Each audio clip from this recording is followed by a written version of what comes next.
Yo, We yo, yo, yo. should be live. Let's see. It says It's we'll just begin live in live event minutes. in 57 minutes. Well, that's not what we wanted. Hey, what up, man? We live. Are we live? Yes. Okay. All right. So, since we are live, I want to welcome those of us who are in the chat. Welcome to Star Flag Media Gaming, right? Yeah, man. All right. So, yeah, this week, man, so many things happened, but like always, right before we start filming the podcast, Chris, right before this week we're doing a special live stream. Hopefully we get some people to view. If not, then Yep. well, we'll edit this down and put it up as a regular recording. But right before we get into the stream and the podcast and all that, we get some brand new stuff happening. And Yeah. Sony has gracefully given us news. Horrible. So around, it says according to a lot of users, they were having issues starting around 7 p.m. yesterday was the earliest accounts of people not being able to sign into their PlayStation Network accounts. Now, if anybody out there had a PS3, this gave you instant PTSD flashbacks of Yep. 2011. It gave me flashbacks because I was playing online last night before I went to school. Yes. And, I came back from school and it was like, no, it's And then No. so then, like, what was crazy was while I was at work, I was talking to you about the whole DRM thing, and I thought I had it. You just so happen to mention, hey Yeah, man, did you know that there's some sneaky DRM yep, in Sony's single player games? And I was like, oh, that's interesting. I mean, I knew that there was some and that it wasn't as prevalent as people really, they just kind of did it and nobody really noticed because most people are hooked up to the internet and yep, it wasn't widespread enough for anybody to really give a shit. yep. And then as soon as you mentioned it, it's almost like you manifested. It's almost like you manifested this news. Spoke it into existence You because while this outage was happening, it's the PS5 is a DRM machine. It's a glorified paperweight if you're not connected to the internet. And it turns out that even the PS4 got some firmware updates last year sometime, and that turned into a brick. So you couldn't even play your PlayStation 4 games. Now, Yeah, that's awful. That's awful. Now, the biggest issue that we have, and we've been talking about an all digital future, is that this is what happens, guys. This is what happens when you have an all digital future. They pretty much will control everything that you have access to. Because what's the problem here? People will say, well, what's the problem? Well, single player games that don't require online, you couldn't play them. Yep. You couldn't play them. Single player games that had their saves up on Sony's cloud, you couldn't access your saves. So even if you had the disc, you couldn't access your saves. Yeah, man. So here I am playing Civilization on Thursday, right? I'm playing Civ online, not online, but I'm playing Civ 6. Right. Anticipating the new game, right? So my son gets online, he opts on, he kicks me off. I'm like, yo, there gotta be a way that I could play the game because I'm not going online to play. I know he's going online to play because he likes to play Roblox and Minecraft and all of that. So I'm like, all right, cool. So I go to the settings, go to the network, and I see, play offline. All right, I click play offline. Seems simple enough, right? Simple. I go back to Civs, it works. So after I don't know how much time has passed because Civs is one of those games where Yeah, you can spend hours on yeah. 8 turns. So I'm playing. Some time goes by. It says, "Hey, we need to you need to restore the license or check the license or whatever." So I'm like, all right, cool. Went back to the settings, connect online. Alex still playing. He goes, what the hell? Pero un Kicks me momento. off. Hold on a second. Sorry about that. Ya voy. Sí, pero todavía que hubo un terremoto en el mar. Sí, pero todavía no dice que se vaya. Sí, la semana no dice que sí. Acabo de recibir la noticia, dice que está en vigilancia, pero que todavía no sale. Porque yo sabes que yo estaba pensando eso, ayer, sí, ayer yo estaba pensando en eso. Ayer o hoy, yo estaba tenía pensando ¿cómo se llama? Un remoto, sí. Estamos en vigilancia. Que si envían otro mensaje y dicen que se tenga que ir, se tiene que ir. No, ya estamos pendientes. Sí, la ruta es para allá. No, para allá. No, si no se mete para allá, sí, pero también hay una para allá. Tú vas por aquí y vas hacia el pueblo. Sí, pero si vas para allá, es para allá. Okay. Pero si te sale un tiempo ahora, no tienes que coger para allá. Ya. Pero no tengo que irme ahora. Bueno, yo me voy a dar una vuelta por ahí con todo. Sí, entiendo. Ok. Cualquier cosa, yo salgo rápido, créeme. El camino es para allá. Yo salgo rápido.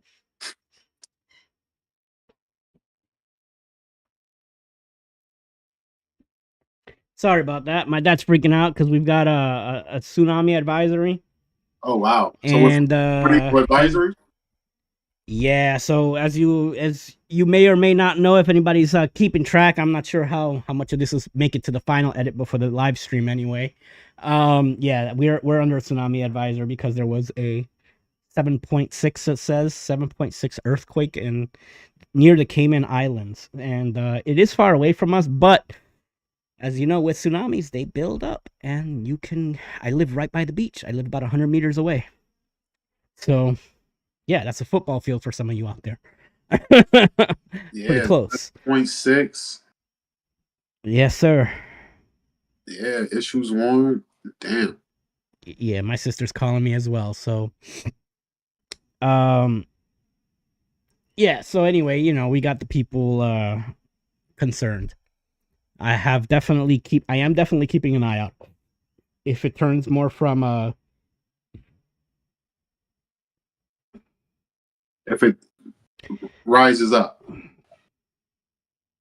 Yeah, if we get that advisory and it turns into a warning, we're out of here.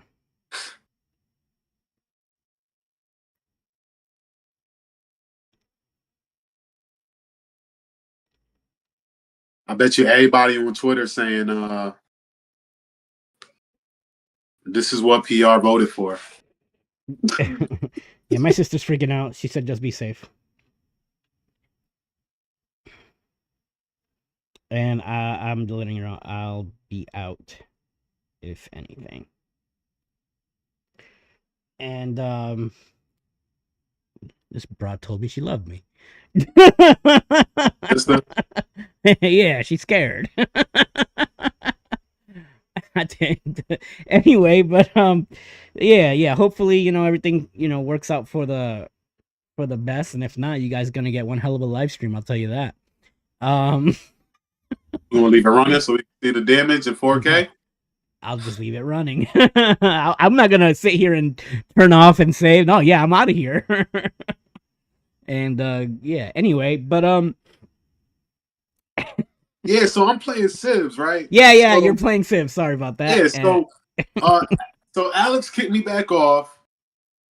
Wait, so Civs kicked me off because I had to check for the license. So I connected back to the internet, went back to the game. Alex kicked me back off, and I was just like, I mean, that works, but it's still kind of cumbersome because it's still like a lot of work. All right. So that worked, and then what ended up happening, what I learned was yesterday during the outage, I went on good old Reddit. Reddit said, listen, your shit is offline. What you can do if you're still connected to the internet is you can restore your license from the settings.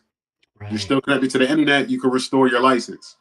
So here's the part where I'm confused, because I told you I had an issue with PSN.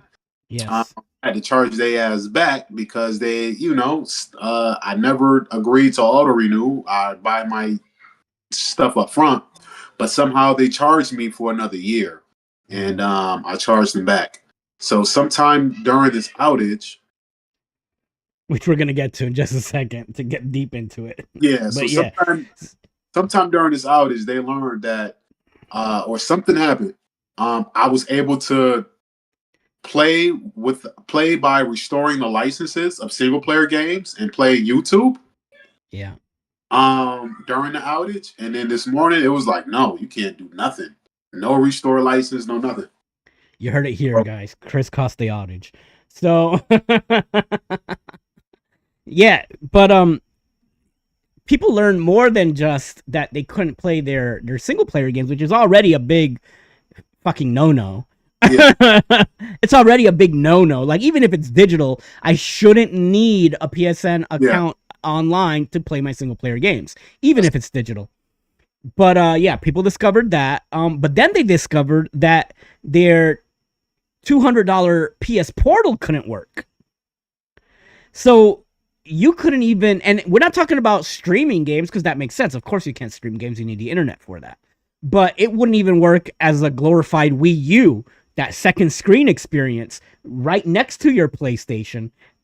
That wouldn't work because for some reason the PS Portal, before it syncs to your PS5, for you to just, remote play your games, so I thought it talks to the PSN. I still thought Wi-Fi would. You thought work because you're streaming the game, like you're streaming it from the PlayStation to the portal. You're streaming it from the PlayStation to the portal, and the portal, for some reason, connects to PSN first, verifies your account, then you are allowed to do that. Okay. So without your precious DRM, their PS portals became bricked. Yeah. So you couldn't even use it as a gamepad, which is what the Wii U was doing back in 2015 or whatever that, 2012, when that came out. So super expensive brick. For those of you out there, and I know there's plenty of people out there, perhaps thousands, definitely thousands, who bought a PS5, let's say Friday, because, hey, I'm going to buy my PS5. I got a PS5 Pro. I got the digital console. I wanted to opt for that disc drive so that I can play my physical games because I hate having to be dependent on digital games. They bought the disc drive. They plugged it into their brand new PS5 Pro. And guess what they couldn't do? Play again. The disc drive connects to PSN. The disc drive. They couldn't even sync it to their PlayStation 5. They couldn't even pop a disc into the disc drive. It was worthless. So if you bought a brand new PlayStation 5 Pro and you dropped $800 because you bought the disc drive, you couldn't even play a physical game. That would piss me off. Horrible.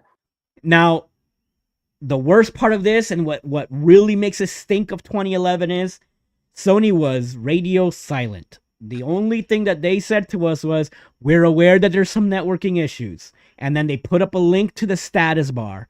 When you click the link, all it said was, PS5 isn't playable, PS4 isn't playable, PSP isn't playable, PS Vita isn't playable. That's all it said. That nothing was playable. Oh, but you know what you could do? You could still purchase a game. Still buy, yep. Yeah. You could still purchase a game that you couldn't even play. The best part's about being live. Give me 1 second. Yeah. What's up, you guy? Jordan are upstairs. Where's Steffi at? In the living room. All right, Steffi, go upstairs. Then you can go with Steffi. He's gonna get my food. You say hi to everybody? Hi. Each other here? Yes. So Is he playing a Switch? Yes. Yeah, the console that works offline. So, so there was a huge rant by this this guy that I watch on YouTube, and I can't remember his name right now. I'll post a link possibly, or maybe the clip of it on the edit of this video, where he basically broke down all the things that are tied to PlayStation's DRM that we didn't even know. Yeah. So the big one being if you have two PlayStation systems and you only have one set as your main console and you don't have another account on the other console, it was bricking both systems. Well, you can only have one main console. Yes, so you get your main console, which was allowing you to play some games. Some games are still allowed, but it was bricking it on the other system. By myself. On your non-main system. So like you take your physical game, for example, Kingdom Come Deliverance 2 just came out. Yeah. You were able to play it on your main console, but because PSN was down, you could not play that same game on your second console. So it was just this weird little thing that was like, oh, we didn't know that would happen. Big guy, you turn the volume down a little bit, please. I can't hear it. Oh, you can't hear it? Can't hear it. All right, you can turn it back up. Yeah, it's fine. Yeah, so it was like yeah, it was one of those little weird niche things that probably many people out there, most people don't have two PS5s or whatever, but those that do didn't know that this was going to be an issue at some point because of this weird Sony DRM. Now, I just wanted, before we keep shitting on Sony, for all those Xbox people out there that are probably enjoying and crying and laughing at PlayStation 5 right now, your console is just as heavily DRM'd, is just as heavily tied to Xbox Live, and the difference is that you guys all knew about that shit and were on board with it, and you have been lucky that Microsoft has one of the biggest online infrastructures of all time. This is twice in a little over 10 years now that Sony has, not been on the greatest terms as far as PSN. Now, the first time it happened in 2011, it wasn't a big deal because you could just pop your discs into your PS3 and you could play your games. I forget how long it was out for. Like 2 months, I think. It was on for a while.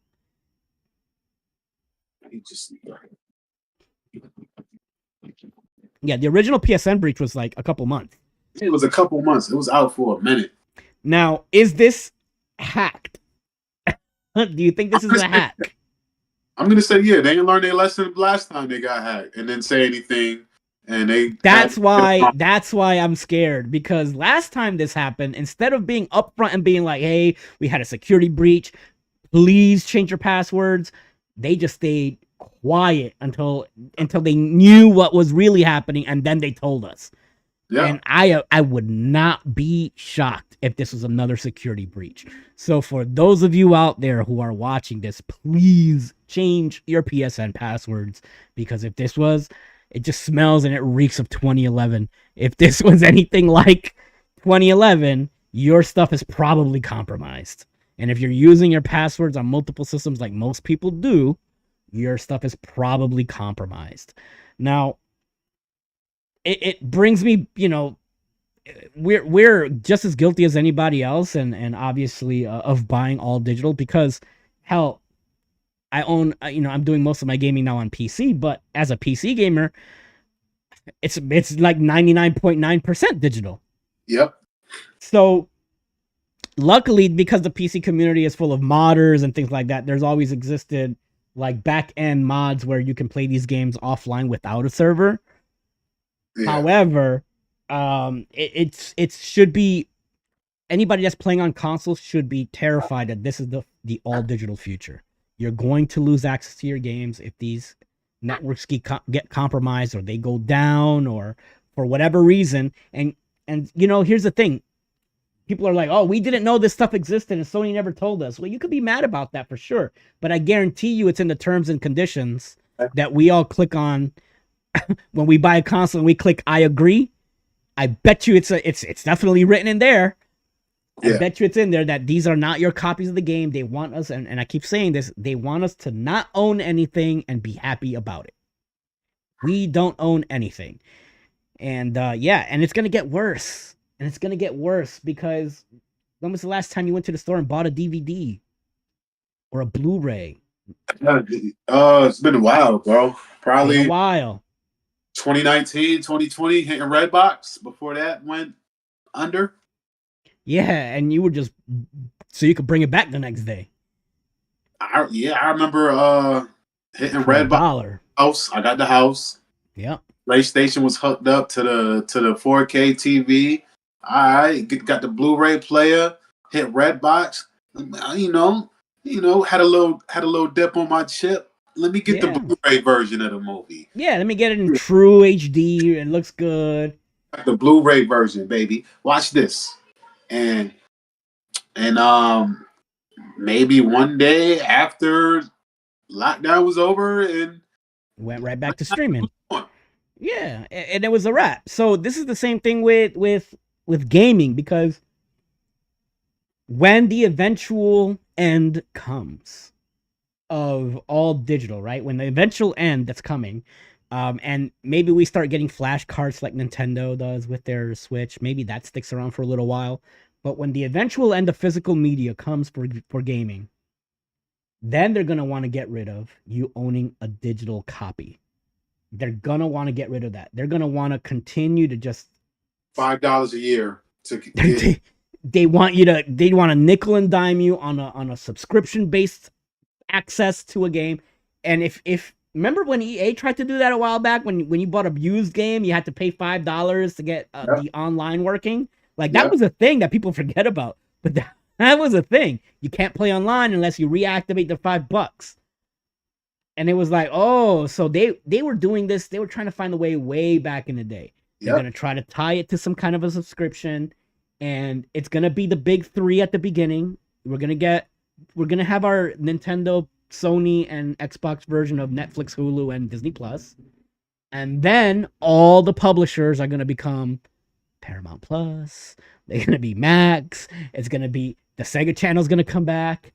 And it'll be nothing but Sega games on there. It's gonna be exactly like that. Every publisher will try to nickel and dime you for a $10 a month subscription to have their third party games, and and that'll just be it.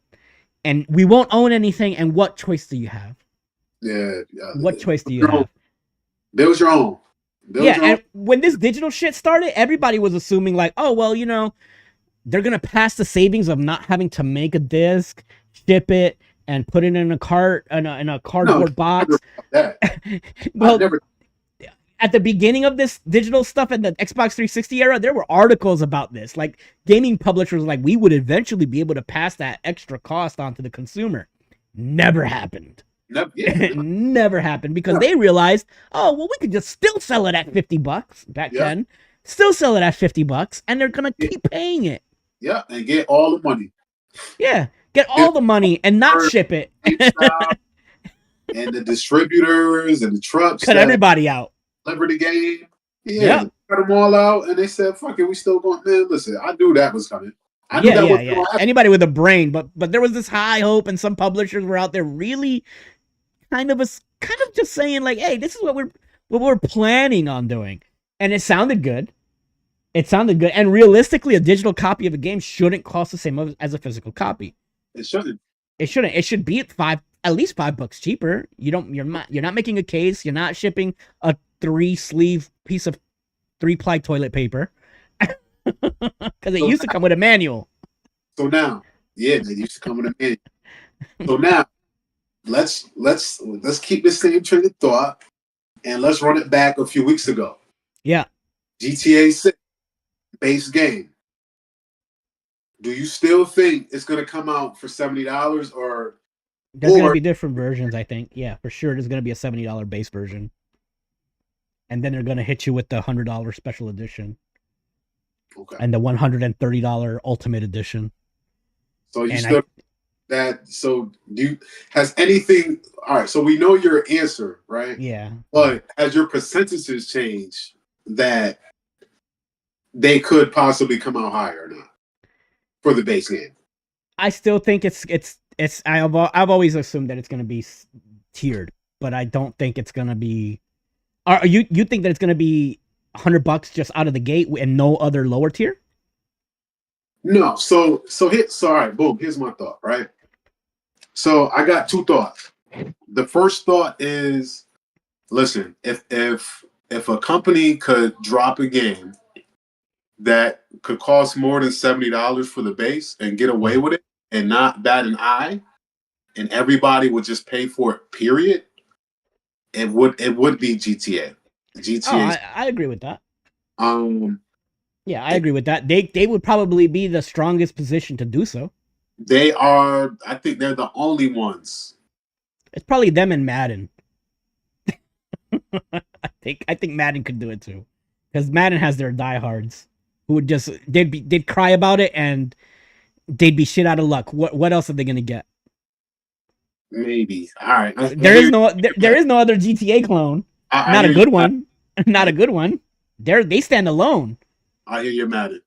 So my thought is, all right, we just seen Civ 7 just drop, and that's owned by 2K, the same people that own GTA. And they dropped the base game. Yeah. They dropped the premium Founders pack, yeah, whatever the hell they call it. The super premium, which gets you access to the game a week before it launches. Which is bullshit. Which is some bullshit. It's some bullshit. People playing Civ 7 right now because they paid a little extra. Yeah, and they paid the extra money. So I'm thinking GTA might go that way. That's free money, man. That's crazy. They've done nothing to the game. It's not like there's not like anything special other than you get early access and maybe some skins or something, but it's nothing special about it. Game is ready. Yeah, it's ready. Civ 7 is ready now. It's playable ready now. You just gotta pay money to. Yeah. They may do that. That I could see them doing. I could see them doing $100 for early access, and then a week later the $70 version or whatever, and then all the people that must play it right now, yeah, they're gonna pay it. So my other thought was, yeah, that's a good prediction. Yeah. So my other thought was, you know what? It's GTA 6. What did they do with GTA 5? They launched the base game. They probably had a premium or whatever. But they got all their money online. Right? Oh yeah, they made so much money online. So now, at first I was thinking, what would be the easiest way? The barrier to entry is you buy the game, and then we launch online for free after. So I was thinking like, all right, but these companies are going to be a company. They're multi-billion, trillion-dollar companies, and they only want profits for their shareholders, right? Right. So I'm thinking like, so I went back down the rabbit hole like, why not? Why not have them charge a base price higher because they know they can, and we're gonna fucking buy it, and we're gonna love the game anyway. And then I'm also thinking like, yo, GTA 5 online was free. It was free to download. Yeah. Correct me if I'm wrong. There might have been a point in time where you had to pay $5 or $10 to just download separately. I don't remember that, but yeah, I thought it was always free to play, and then okay. Yeah. So for the most part, it was always free. I bet you GTA Online cost you about $25 this gen. Wouldn't shock me. Wouldn't shock me. But they've made so much money over the last decade, literally a decade more. That guys got to remember, like Xbox 360 came. GTA 5 was on Xbox 360, man. Yes, 360. Yeah, and it went through an entire generation entire console generation, and now we're getting a new one. So it's wild how long this lasted. And we got 2 GTAs back on that 360 and the PS3. Like we had GTA 4 and 5, and then we went through all of PS4 and Xbox One without another GTA. And they dropped Red Dead Online. They dropped Red Dead, and that came with an online, and they immediately shelved it after it wasn't getting no money. Wasn't nobody buying gold nuggets to buy a brand new horse. They said, yeah, it wasn't the same experience. Horses is free. Yeah. Cause steal a horse. You can steal a horse. But yeah, but yeah, can they do it? I think they can. Will they do it? I don't know. I don't know if they're gonna just sucker everybody. Are they just gonna drop a $100 price point one and that's it? I don't know. I don't know if they're gonna do that. It's gonna come out. Gonna... So I'm walking my statement back from a few weeks ago. After seeing Civ 7, they're gonna drop three editions. Yeah. It's gonna be a base game for 70 that you'll get access to play a week later. Yep. Yep. You can buy the premium edition for $90, and it come with a red Corvette, right? Versus the standard gray that you normally get when you play the game, right? Yeah. And for $100 to $120, you get the super premium edition, which come with 2 cars. No, it's not even gonna come with 2 cars. You get the premium edition that come with. It gives you cash. They're gonna give you cash. You get an outfit. No, you're gonna get an outfit. You get a starter house. You're gonna get a skin wrap for a car, and it's gonna be so stupid. Get gold-plated guns. Yeah, it's terrible. It's gonna be the smallest cosmetic, and you're gonna be like, "Damn, but that skin do look good. That wrap do look good." And not everybody else is gonna have it. Only the ones that paid. It's gonna look good though. It's just virtual trash. Hey, this live is sponsored. Well, we would like this live to be sponsored by Hennessy. Yeah, so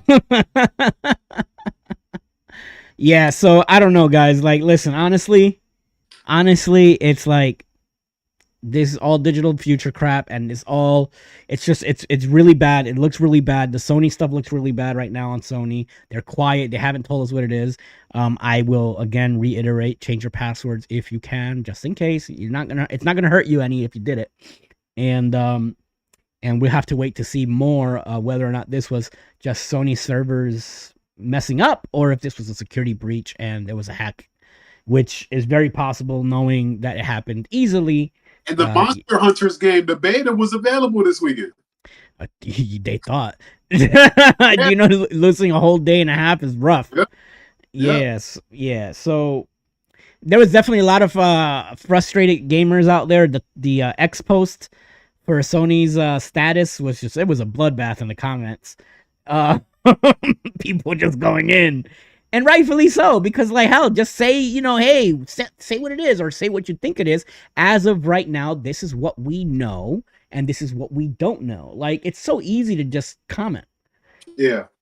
And they chose not to. So, yeah, at the end of the day, it's a bad look on Sony. And yeah. And Xbox fans, don't be any happier because, yeah. And Nintendo fans, let me tell you something. You're only lucky because Nintendo's infrastructure is so behind. That's the only reason that you guys aren't facing the same issues, because Nintendo is 5 to 10 years behind on their online service. Yeah, DRM will be effective on the Switch too. Yeah, there'll be something similar. Maybe not, but it'll probably be, because it's so portable, maybe not. But trust me, if they update their online infrastructure, they're gonna find a way to make it very Nintendo-y DRM. And they're gonna make a very Nintendo-y DRM. They're gonna give you this cool little Mario icon hitting a punch block telling you can't connect. So last time I remember on the Xbox One, when they had announced it, they said you got to connect once every 24 hours. Oh yeah, that was the original plan. Yeah. I learned on PlayStation just yesterday that no, you need to check online every few hours, right? Every few hours, man. Every few hours, yeah. I think it's like every 3 hours it does a little blip. It just checks. Yeah. Yeah. And it just checks and it confirms whether or not you are a paying customer. And it shouldn't check for something that you already paid for and you technically already own the license to. It really, I understand the online multiplayer stuff was down. That shit happens. And okay, I get it. It sucks. But if I'm playing Forza, for example, or Gran Turismo, I don't need to connect online. If I just want to play some racing game and I just want to hit some laps, why do I have to be on the PSN network for that? Yeah. It just doesn't make sense. Anyway, it's bullshit. And Xbox Live and Game Pass, it would be the exact same thing if Game Pass went down. You'd lose your entire library of games. Period. And it's just the future, man. That's what's and it's coming, because gamers are also short. They have short memory spans and short sighted, and because their games are starting to work now, they're okay again. Yeah, I'm happy. All is well. All is well. Man, listen, I've been on this whole situation since Scott Pilgrim. Scott Pilgrim game, bro. When they took it off the PlayStation store. The Xbox store, yeah. They took it off the Xbox store. License disagreement, or somebody got sued, and now it was gone, and you couldn't buy the game. But if you had the game, I think you were still able to play the game. You could play the game if you had it already. And those Xboxes and PlayStations, I believe, were going for thousands of dollars on eBay because they still had the game installed into it. Yeah. The same thing happened with like Flappy Bird when they got that off the Apple Store. People were selling their iPhones with Flappy Bird installed. Yep. And I'm pretty sure Microsoft looked at that and said, how can we stop that from happening again? DRM. Yeah, and Sony was like, we're going to make fun of you for that, but we're going to do it secretly. We're just going to put ours in the terms and conditions of buying our system. Yep. It'll be in there. And you can't say we didn't tell you, it's in there. But Microsoft made the big mistake of going on stage and announcing it to developers. Well, developers probably were excited and happy about that shit. But the gamer was the one that had the outcry, the consumer. Why would the developers be happy?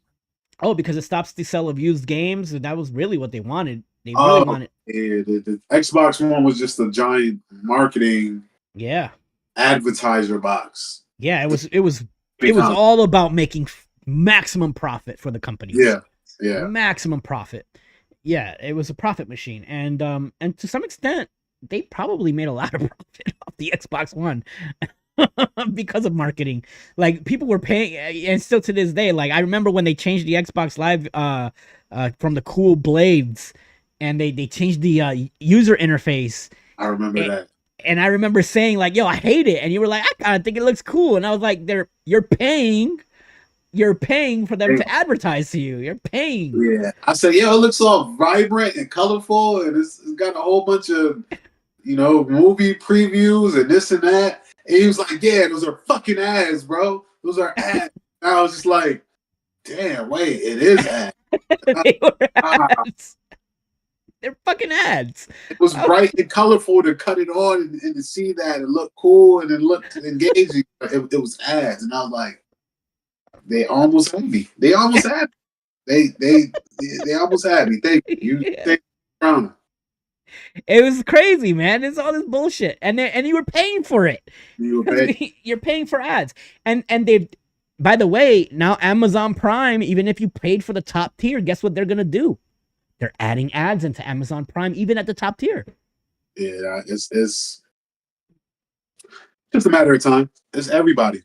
Yeah, and this goes back to, when people, this isn't anything new, guys. If you guys think that it's new to us as a consumer in gaming, and you feel that it's new, but if you look at this system and its legal background that's always existed, it's the same as, for example, when cable TV first came out. There was the argument of, I understand why there's advertisements on free television because you have to pay the bills, right?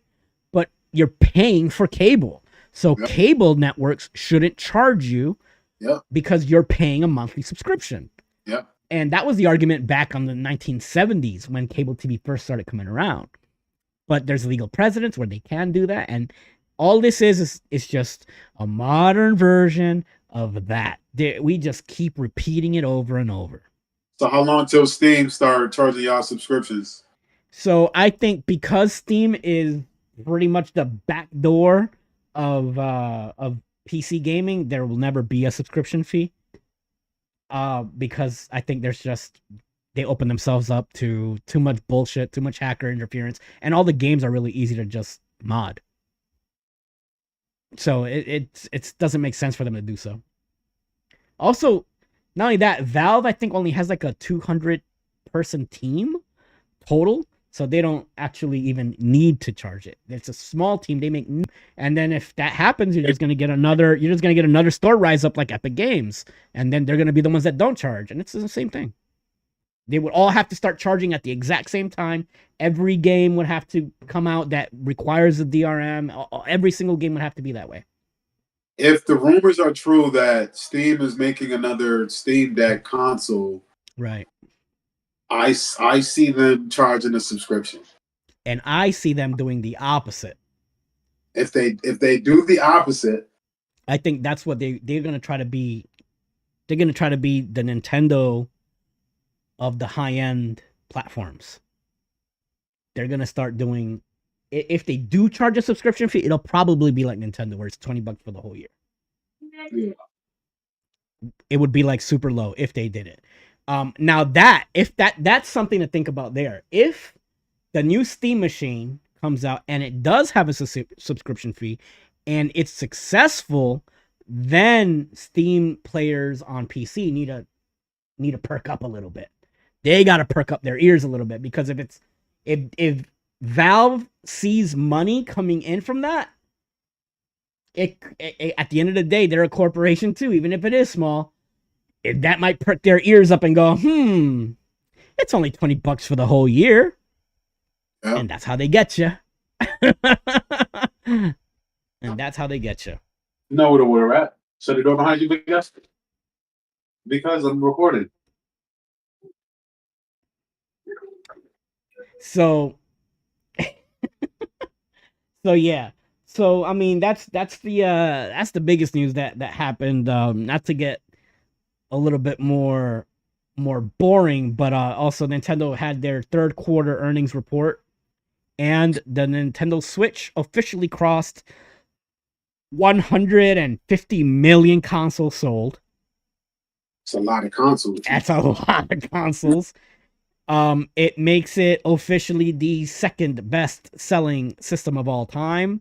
It surpasses the Nintendo DS, the OG grade DS, and all its iterations, but also puts it only 5 million units behind the PS2. Yeah. Now Sony on their website said 160 million recently. They upped the number a little bit, but the official count from Circana and NPD Group and all that back, when they were actually tracking these sales, was around 155 million.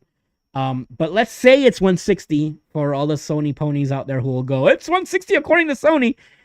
That means that they're only 10 million or a little under 10 million units away from surpassing the PS2 as the best-selling system of all time. Here's why I believe it will definitely do it. The PS2 reached 150 million units in 138 months. The Switch has done it in 98 months. Okay. And that means that if the Switch is out for sale, which it will be for at least another 2 years, which it will be, because there's going to be third-party games and stuff coming out for it. Yeah. It's only got to sell, let's say this year there's a huge drop-off because of the Switch 2, right? So last year, 11 million Switch 1s were sold. 11 million on an 8-year system. That's a lot. They were expecting, I think, 15, but they sold 11. Or 12, I think, and they sold 11. And so let's say there's half of that gets dropped off the face of the planet because Switch 2 comes out. So they sell another 5.5 million consoles this year. That means they only got to sell another 4 the year after that. Yeah. Yeah, they're gonna pass the PS2 as the greatest selling system of all time. There's gonna be a whole. Oh yeah, it's definitely gonna happen. It's at this point, it's inevitable. The train is just coming in too fast for it to slow down. Well, if it do, that's good for them. Yeah, there's a whole new generation of gamers that are gonna be Nintendo kids that are gonna grow up in the next 20 years as they're gonna have those fond memories, and they're gonna want to have their kids grow up with Nintendo platforms. It's always been what, Nintendo and PlayStation, right? Just back and forth. Yeah, back and forth. So it was. Nintendo from the 80s through the 90s, and then Sony to the early 2000s. Nintendo fumbles. PlayStation goes crazy. Oh God, I have a rant. What was that? Oh, I have a future rant coming in a video about how Nintendo, how Sony is fucking up. They are doing the same arrogant bullshit that they did during the PS2 era now. And they're just, I got a whole video planned on how many mistakes they are making and the arrogant shit that they've been saying lately. You know what it is? There's a video game curse. You can't run it 3 generations in a row. I have never seen it done. Also had a huge argument with the guy on Facebook the other day because he was saying this is the Nintendo Switch 2 is just a Switch Pro. And we joked about that, saying it's a Switch Pro. But once the specs that have been leaked came out, and they said the Switch in handheld mode, the Switch 2 in handheld mode is 6 times more powerful than the Switch 1 in docked mode. Yeah. This is not a pro system. It's a brand new. Yeah. It's a brand new bag of toys inside of this console. It's an upgrade. This is definitely a new console. Yeah. They skipped the new Switch. Yeah, they switched that. They skipped that Switch Pro that they were. Like how Xbox skipped their Pro version. Yeah. They're not gonna do that. And yeah, this looks considerably different architecture. It looks really impressive. I watched the Digital Foundry episode on my way to school, and they were talking about the PlayStation, the Xbox handheld just being a glorified Series S. They said the Series S chip is that's what these things are going to be. Yeah. Yeah, and when we were speculating last year about the Switch 2, I've always said this thing's going to be right at the Series S level of graphics.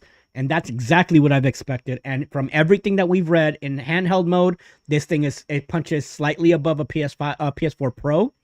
And then in docked mode, it's about an Xbox Series S in strength with the AI generation and all that shit that Series S can't do. And it does real-time ray tracing and all that, which is impressive for something with 5-year-old technology, because at this point, it's 5-year-old technology. It's not. It's just the AI. I think it's the fake frames. AI is gonna be. It's gonna be a difference maker, boys. And then, speaking of, just to add on to the Nintendo Switch news, these patents came out.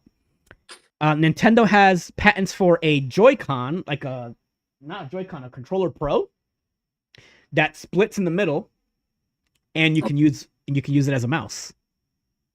No, that's dope. Yeah, so that confirms the Joy-Con capabilities of the mouse pointers that has been speculated over and over. The patents come out, and sure enough, there's literally mouse functions in this Pro controller that splits in half and lets you use one half as a mouse, and the other half is your analog stick. Remember, I was just crying about the WASD controls in PC. I can't train my hand to cramp up that way. Yeah, yeah. Well, it looks like Nintendo has my answer. You get your mouse pointer on this hand and your analog and your triggers on this fingers. And I'm like, that's doable. That I can do. Yeah.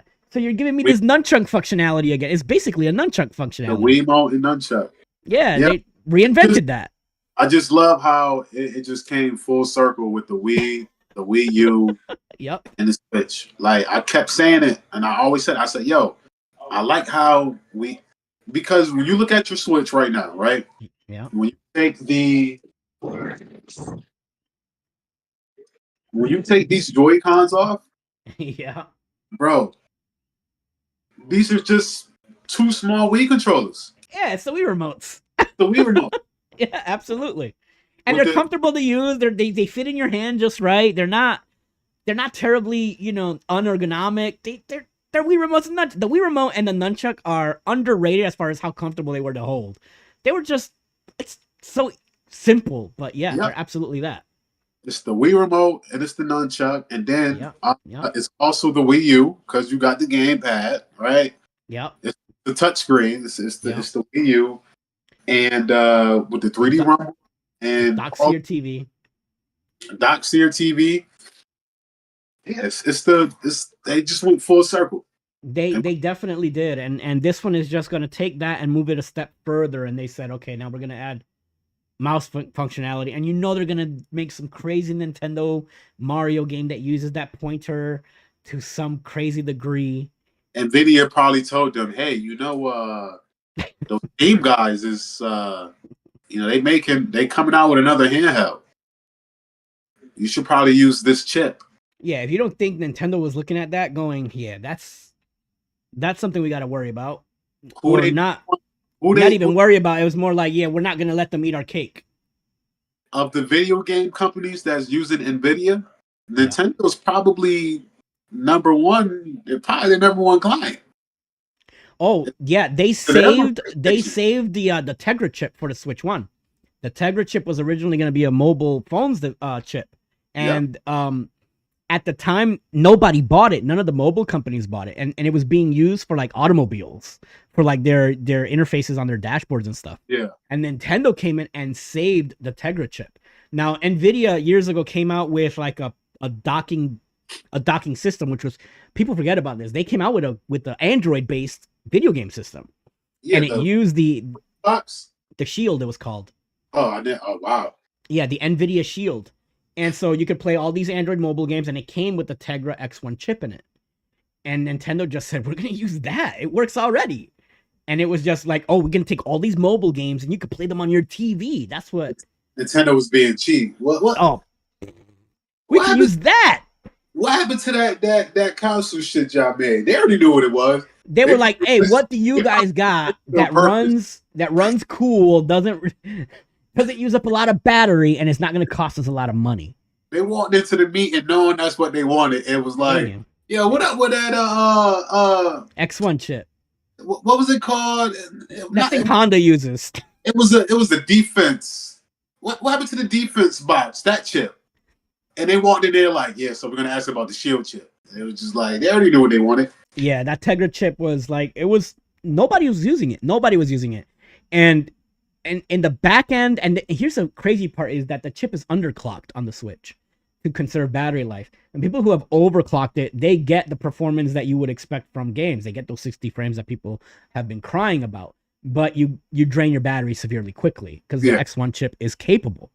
But that goes on to further cement the thing that, like, yo, NVIDIA is putting some serious work with Nintendo. They saw that's 150 million chips that they put out there. Yep. that's nothing to sneeze. That's nothing to sneeze at, man. That's a lot of chips. Yep. And they might do a little nudge to Nintendo and be like, hey, the competition. Look, this is what they're doing. We have third parties that are putting an order in for this chip that does X, Y, and Z. And they go X, Y, and Z.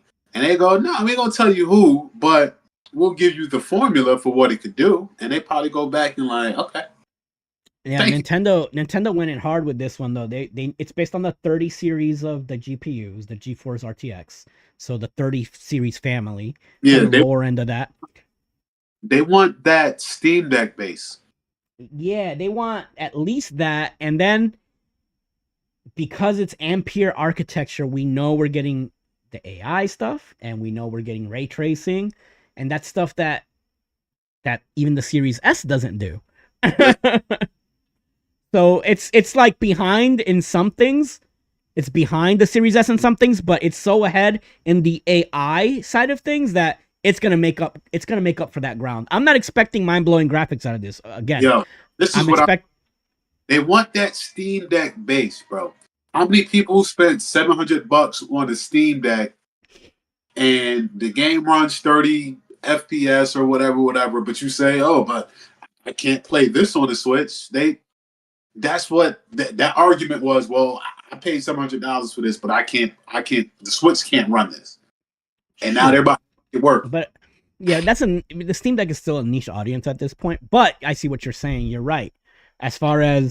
But the audience that bought Steam Decks are so holier than thou that they'll never admit that their console is an underpowered handheld.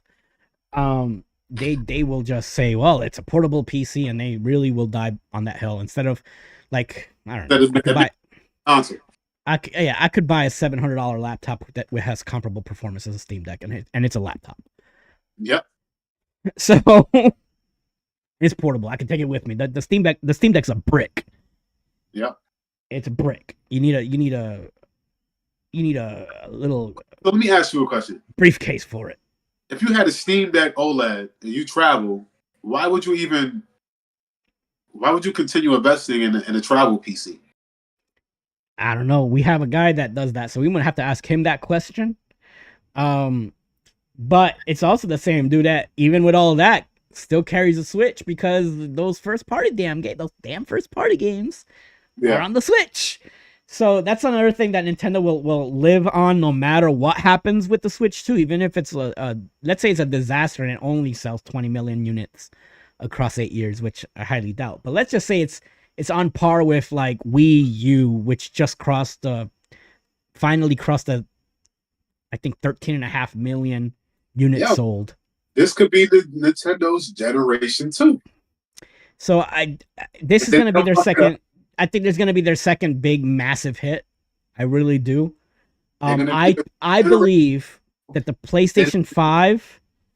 Sorry, I didn't mean to interrupt. Go on. I said this is going to be Nintendo's second generation in a row, and after that they're gonna mess it up on the third. Oh yeah, I don't doubt that. They have historically every game company's done that. Yeah, that's what they do, and it's Sony's turn. Yeah, it's Sony's turn, and they're doing it. I'm gonna tell you something else that doesn't give me high hopes for the new president either. Not only did he mention that multi-platform shit before, but he's a profit guy. He's a for-profit guy, and apparently he's not against the live service formula. So latest rumors are that he's really really investing into that God of War. There's going to be a God of War version of. He wants that idea to flourish of a live service game. He wants that idea, and he's doubling down on the Horizon live service game. That could possibly work though. Maybe. So I think that they are overestimating the audience for Horizon. Horizon it sold okay, but it never sold what it potentially could have sold. Yeah, I agree. Because and that Lego Horizon game, by the way, all Lego games are very successful. Yeah. The Lego Horizon game hasn't sold 1 million copies. Yeah, but I'm not even. It's not looking good. I'm not even counting that because I'm saying the first Horizon, it dropped the same week as Zelda Breath of the Wild, or around that same time, and then the second Horizon game dropped with Elden Ring. No, I know, and it had competition, but that's gaming. That's gaming. Yeah, but like I think Horizon has a great. I think they have a great dedicated fan base. Horizon needs its own launch window. Push it back. It's not Horizon is not Taylor Swift. Horizon is not Beyonce. Horizon is not Drake, nigga. Push that shit back. Give it its own little. And here's the thing: I think that it's gonna sell the same numbers. It may get a bit of a bump if there's no competition, but I think it's gonna be kind of like Mega Man, and kind of like Metroid, and kind of like those games have a dedicated fan base. I think Horizon has a dedicated fan base, and they're gonna sell 2 to 5 million copies, and I think that's the line. It does, but like, listen, when it dropped on the PS4, they were already hitting a stride with their single player games. Mm-hmm. So to put it out when they put it out, I understand it, right? Makes sense. But for the PS5, what's up, big guy? Oh shit, what up, bro? Hey, big guy. Hey, Mr. Rich Man. Mr. Big Guy, according to Chris. Oh, I thought it was my son. Call the big guy. No Diddy game. Oh. Mr. Big Guy over there. How much you good? No. Go drink coffee, nigga. Come on now, man. You're like, fuck. But I'm just saying though, man. It's coffee. some pork-based coffee. I remember when I told the big guy out there that did he like gummy bears, Mister? I don't eat pork. Anyway, love gummy bears. He said, and then he was like, I knew my stomach always hurt after I eat gummy bears. Anyway, Yeah. but yeah, you were defending, well, not defending, but you were giving Horizon its the reason why Horizon has a base. So it was hitting the strides, and then the PS5. So the PS4 was already like in its last year of life. They was about to drop the PS5, right? So all right, we got a nice fall banger.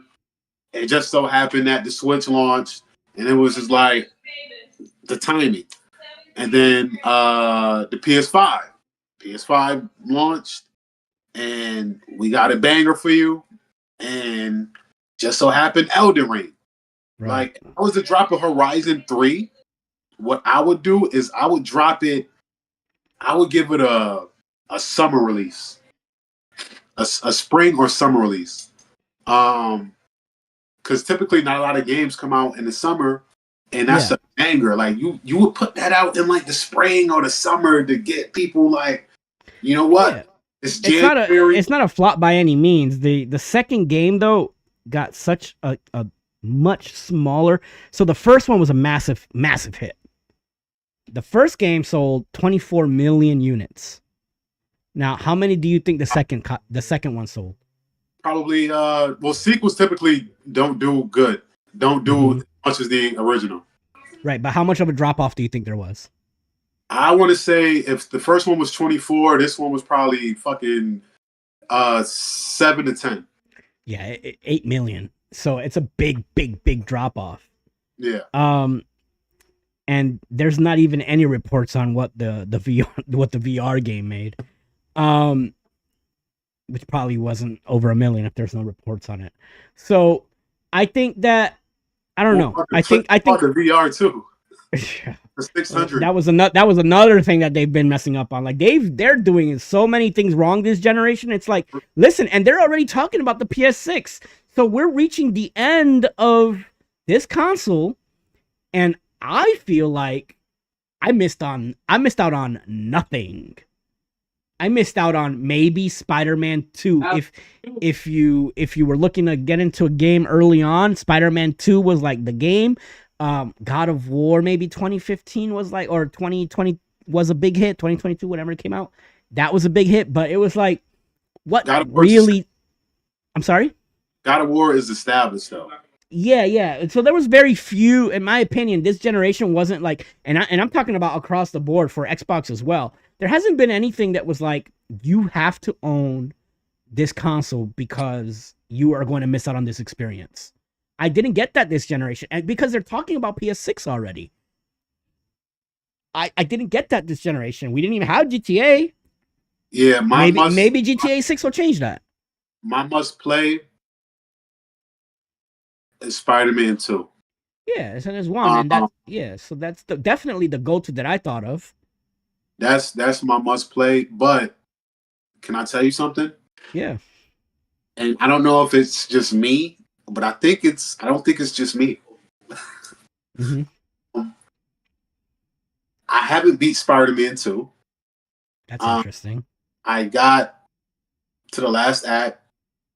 I helped Alex beat his save file. I was playing mine on the hardest. That's probably why I didn't beat it, because I was playing on the hardest difficulty. I helped Alex finish his, so I seen the ending. It kind of spoiled it, and I didn't go back to it to swing through the city or nothing, right?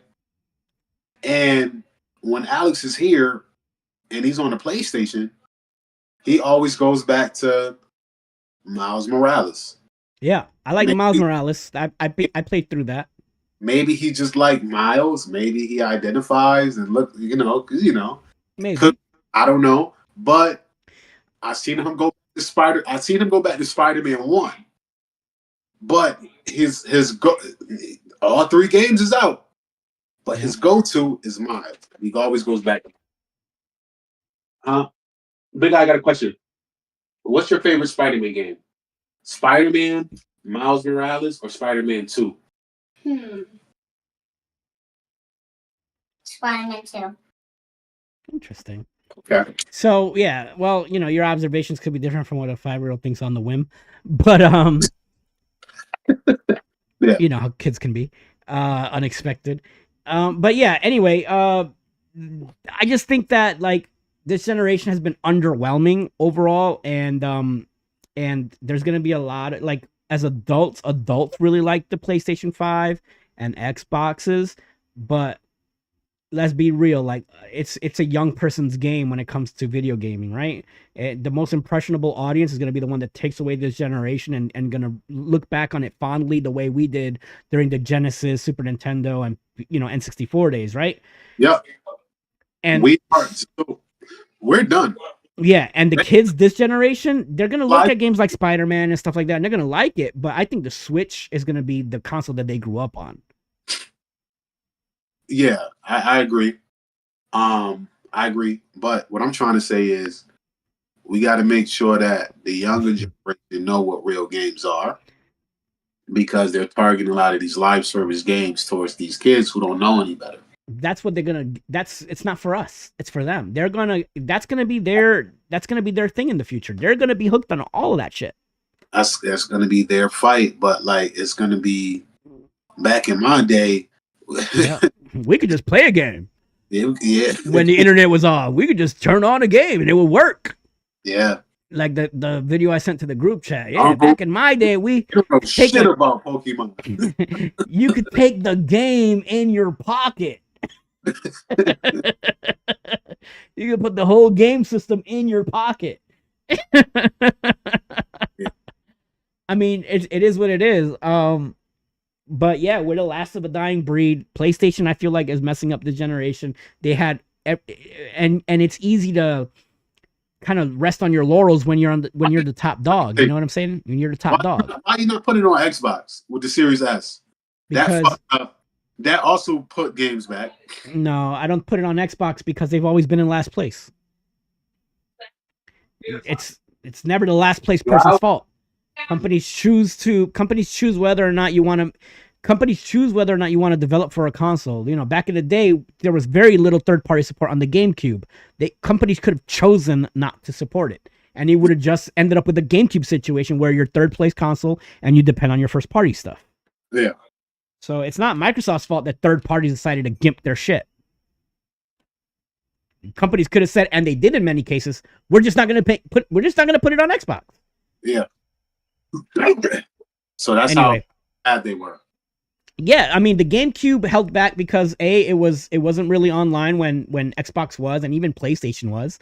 They had very little online games, I think 4, and then it was the tiny discs. It killed it. They didn't want to use DVDs, and so you had to put games on multiple discs. It was Nintendo's proprietary format. And so they were like, well, I'm just not gonna make even though the GameCube is more powerful than the PS2, I'm not gonna make the game for your system. And that was it. So GTA never made it on GameCube, but it was on Xbox and PlayStation 2. So the problem is globalization. It's profit, and it's all about influence probably too. The GameCube had just come off of the N64 not being the top dog either. So those were things. That's why Nintendo just switched the game up with the Wii. We're like, we're no longer going to play by their rules. We're just going to make it whatever the hell we want and screw the rest of it. And we're just playing in our own field. And yeah, anyway, it looks like you got some, maybe something you got to get to? No, give me... We live, so... We're live. We've done over an hour. All right, what's next? We got another topic? I mean, we could do all that Nintendo stuff that's boring, but we could just skip that. I could do a whole video on that on my own. Or do you want to break and do the echo chamber and then do can we take a quick break? Yeah, we're gonna stop the live stream and then we're gonna record an episode for the echo chamber, unless you want to go live over on the echo chamber too. We can do that too. I don't care.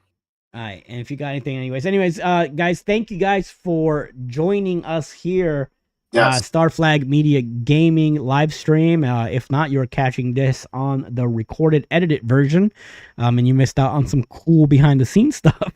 Yeah. But as always, I want to thank you guys for being here. Make sure you like and you subscribe and leave a comment below and let us know what you guys think about Sony's outings. There is going to be a Sony's messing up video coming up soon. I'm also starting a new series called the Let's Rescue series, where we're going to focus on consoles that have come in either last place or just completely failed, and then we're going to hypothesize how we can rescue those systems if we were the CEOs of those companies. Are you going to rescue Xbox? I'm going to rescue the Panasonic 3DO. We're going to rescue the Sega Dreamcast, the Sega Saturn. Game systems that just failed. We're going to rescue the Wii U. How would you do it differently? Things like that. So I'm going to try to do a Let's Rescue series. If you want in on that, we can talk about that later on. I have some ideas. Anyway, catch us next time here on Star Flag Media Gaming. Deuces.